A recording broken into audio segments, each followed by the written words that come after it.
Channel. मैं हूं श्रुति प्रवीण तिवारी और स्वागत करती हूं आपका अपने यूट्यूब चैनल श्रुति मल्टीटास्कर में। तो जैसा कि आपने आज का थंबनेल देख के जान गए होंगे कि आज का टॉपिक क्या है, और आज का टॉपिक है स्मार्ट हाउसवाइफ कैसे बने। तो हम सबको लगता है कि हम सब जो है वो हाउसवाइफ हैं, और सबसे पहले क्या होता है ना, अगर कोई हमसे पूछता है कि आप क्या करती हो तो हम बोलते हैं हाउसवाइफ। मीन्स हमारे जो मैंने थिंकिंग हो गई है वो हाउसवाइफ को लेके कि हाउसवाइफ का कुछ काम ही नहीं रहता है ना। ये सारा हो गया। ये हाउसवाइफ सुन के कुछ लोग होता है अच्छा हाउसवाइफ ये, तो ऐसा नहीं होना चाहिए क्योंकि हाउसवाइफ का काम इतना आसान नहीं है। हाउसवाइफ जो होती है ना, नॉर्मली ऑफिस में सैटरडे संडे की छुट्टी मिल जाती है, लेकिन एक हाउसवाइफ होती है उसे कभी छुट्टी नहीं मिलती। रात के 12 बजे भी उसको उठ के खाना बनाना पड़ता है ना। कोई टाइम नहीं होता है हाउसवाइफ का कि वो सुबह 8 बजे से लेके 10 बजे तक की ड्यूटी है। तो हाउसवाइफ को भी बिल्कुल अपने आप को कम नहीं समझना चाहिए, बल्कि प्राउड फील करना चाहिए। तो अब कभी भी कोई आपसे पूछे ना कि आप क्या करते हो, तो प्राउडली आप बोलो कि मैं हाउसवाइफ हूँ। ठीक है। तो सबसे पहले एक स्मार्ट हाउसवाइफ बनने के लिए आपको क्या करना है, अपने अंदर प्राउड फील करना है। अपने को ये सोचना है कि मैं अपने में परफेक्ट हूँ, मैं अपने में बहुत काबिल हूँ, मैं बहुत खूबसूरत हूँ। नॉर्मली क्या होता है, हाउसवाइफ की इमेज ही आ गई है ना। मीन्स बाल फैले हुए, नाइटी पहने हुए, मैंने कोई भी वो नहीं, ऐसी फीलिंग, ऐसा हमारी मेंटली सेट हो गया है कि एक हाउसवाइफ कैसी होती है। तो बिल्कुल नहीं। आज की स्मार्ट हाउसवाइफ बनना है तो कुछ ट्रिक्स हैं जिसको आप फॉलो कर लो, फिर आप बहुत ज़्यादा प्राउड फील करोगे बोलने में कि मैं एक हाउसवाइफ हूँ। तो सबसे पहले आपको सुबह सुबह उठना है और अपने आप को आईने में देखना है और ये कहना है कि मैं बहुत खूबसूरत हूँ। ज़रूरी नहीं है कोई दूसरा आपको कॉम्प्लीमेंट दे कि आप बहुत खूबसूरत हो, हमें खुद में ऐसा आत्मविश्वास होना चाहिए कि हम बहुत खूबसूरत हैं, है कि नहीं। क्योंकि भगवान ने सबको खूबसूरत बनाया है। कोई दिल से खूबसूरत होता है, कोई तन से होता है, तो कोई मन से। तो इसमें आपको ये चीज़ मन में ठान के रखना है कि मैं बहुत खूबसूरत हूँ, मैं किसी से कम नहीं हूँ। जब ये बात आप सोच लोगे तो देखना, दुनिया की कोई भी ताकत है वो आपको ये नहीं कह सकती कि आप एक हाउसवाइफ हो। दूसरी बात है मेंटेन करना अपना ड्रेसिंग सेंस जो है।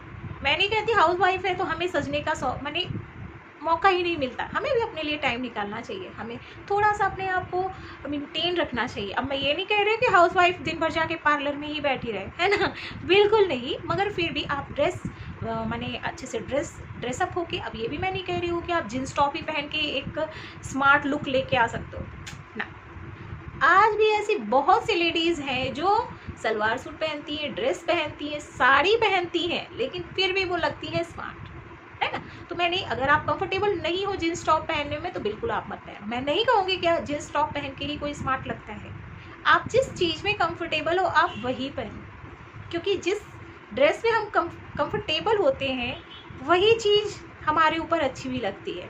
हम किसी की ज़बरदस्ती में आके जीन्स टॉप पहनने लगे, बिल्कुल नहीं। दिखावा नहीं करना है, हम जैसे हैं हम वैसे हैं, है ना। मैंने देखा है बहुत से लोग जो हैं वो शादी के पहले ना कभी भी जीन्स टॉप नहीं पहनते, बट शादी के बाद जैसे ही शादी हो जाती है फिर वो कहीं भी जाते हैं तो जीन्स टॉप ही पहन। मीन्स मैं तो शहर में आ गई, ऐसा दिखावा नहीं करना है। ऐसा नहीं है कि आप जीन्स टॉप पहन के स्मार्ट दिखोगे, आप सूट सलवार पहनो, है ना, मगर जो भी पहनो स्मार्ट लुक पहनो, अच्छे से पहनो, तभी वो स्मार्टनेस है। तो ये चीज़ बिल्कुल छोड़ दो कि सलवार सूट पहनने वाली वो स्मार्ट नहीं है। ठीक है। तीसरी बात है इंग्लिश नहीं आना। बहुत सी ऐसी लोग हैं जिनको इंग्लिश नहीं आती है, तो वो अपने हस्बैंड के साथ जाती हैं या अपने बच्चों के साथ स्कूल जाने में मतलब हिचकिचाती रहती है कि मुझे इंग्लिश नहीं आती, कोई क्या कहेगा ना। यहाँ पे सब पढ़ के नहीं आते हैं, पैदा नहीं होते हैं इंग्लिश ही पढ़ के। आपका जिस भी लैंग्वेज में कमांड है आप वो बोलिए, क्योंकि कुछ लोग होते हैं ना वो हिंदी में ही बात करते हैं लेकिन एकदम मन करता है सुनते ही रहें। तो आप अपनी प्रतिभा को मत छुपाइए, बिल्कुल जो आपके दिल में है ना वो चीज़ बोल डालिए, क्योंकि हो सकता है अगर आप बोलना शुरू करें, क्या मालूम कुछ कितने लोग हो सकता है कि बोले कि आपकी सोच कितनी अच्छी है, आप कितना अच्छा बोलती हैं, है ना। तो ये चीज़ कभी मत सोचना कि मुझे इंग्लिश नहीं आती तो मैं अपने हस्बैंड के साथ पार्टी में जाऊँगी तो उनको गिल्ट फील होगा। जो भी लैंग्वेज आती है तो अच्छे से। फिर आता है हमारा स्माइल। हमेशा अपने चेहरे पे एक स्माइल, ये नहीं कि जब भी हस्बैंड घर आ रहे हैं, बच्चे घर आ रहे हैं, एक स्माइल जो होती है ना, जब चेहरे पे रहती है तो थका हुआ आदमी भी जो है उसका दिमाग जो है वो फ्रेश हो जाता है। तो अपनी स्माइल माने कहीं भी आप जा रहे हो तो ऐसा नहीं कि बुझा बुझा सा, अरे कहाँ आ गए हम, कहाँ सारे ना, हर एक चीज़ को एंजॉय करो आप।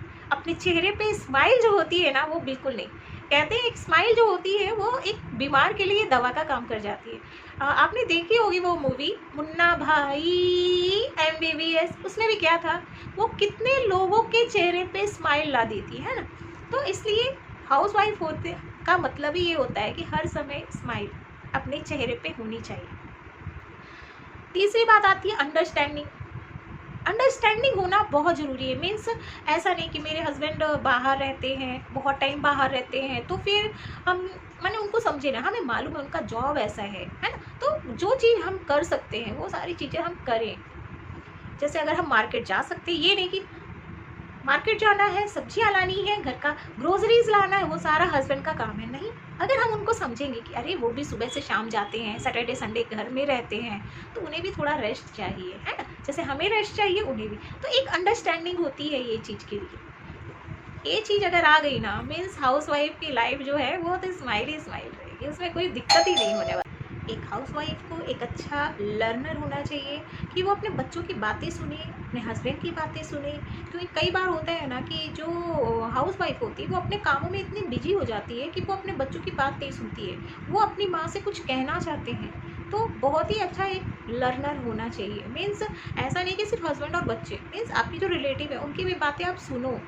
जब तक आप सुनोगे नहीं तब तक उनकी प्रॉब्लम कैसे सॉल्व करोगे। उसके नेक्स्ट, एक हाउसवाइफ को अपने घर को अच्छे से मैनेज करना चाहिए। ये नहीं कि फिजूल खर्ची कर रहे हैं। एक सक्सेस और एक स्मार्ट हाउस वाइफ की सबसे अच्छी क्वालिटी ये होती है कि वो अपने घर को कैसे मैनेज करती है। मीन्स जो खर्चे हैं उन्हें कैसे कम करती है, कम पैसे में। अब ये नहीं कह रही कि वो अपने पैसे डाल देगी, कहाँ से लेके आएगी वो पैसे, है ना। मगर बहुत सी चीज़ें ऐसी होती है, मीन्स वो देखती है, कंपैरिजन करती है कि इस शॉप से मैंने वो सामान लिया था, वो उसने इतने का दिया था, दूसरे शॉप से लिया। वो कंपैरिजन करके जहाँ पे उसे बेस्ट प्राइस मिलता है वो वहाँ पे जाके ग्रोसरीज वगैरह ले सकती है ना। अगर हम ऑनलाइन में डिस्काउंट मिल रहा है तो वो ऑनलाइन भी देखती है। तो ये सारी चीज़ें होनी चाहिए। तीसरा हमारे पास होना चाहिए सेलिब्रेट करना। एक हाउसवाइफ को हर एक ओकेज़न जो है वो बहुत ही अच्छे से सेलिब्रेट करना चाहिए। ऐसा नहीं है कि वो बिजी है, मेरे को तो टाइम ही नहीं रहता, क्योंकि सबके पास वही काम है ना। तो हमें हर एक त्यौहार, चाहे वो दिवाली हो, चाहे वो होली हो, चाहे वो जन्माष्टमी हो, सबको अच्छे से सेलिब्रेट करना चाहिए, क्योंकि सेलिब्रेशन की जिम्मेदारी होती है हाउसवाइफ की। मगर सारी फैमिली को ध्यान में रखते रखते हाउसवाइफ को अपना ध्यान नहीं भूलना चाहिए। क्योंकि हाउसवाइफ जो होती है ना, उसमें क्या होता है कि बच्चों को खिला दिया, हस्बैंड को खिला दिया, अपना खाना नहीं खाती।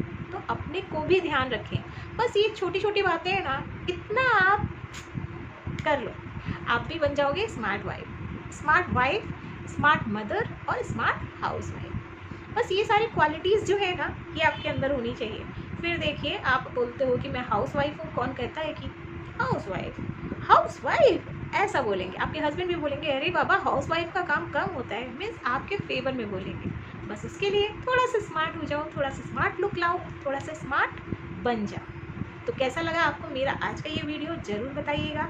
अगर मेरा थिंकिंग, मेरे विचार आपको अच्छे लगते हैं तो ऐसे ही और वीडियो लेके आती रहूँगी आप सबके लिए। तब तक के लिए टाटा बाय बाय। और हाँ, एक बात तो बोलना भूल ही गई, ये सारी बातें आपको तब पता चलेंगी जब आप कंटिन्यू मेरे वीडियो देखेंगे। तो आपको कैसे पता चलेगा कि मेरे वीडियो आ गए हैं, उसके लिए आपको मेरे चैनल को सब्सक्राइब करना पड़ेगा, ठीक है। और नोटिफिकेशन बेल ज़रूर ऑन कर दीजिएगा, तभी पता चलेगा आपको कि मेरा नया वीडियो आ गया है। चलिए अभी के लिए टाटा बाय बाय। अगर पसंद आया आज का टॉपिक तो लाइक कर दीजिए।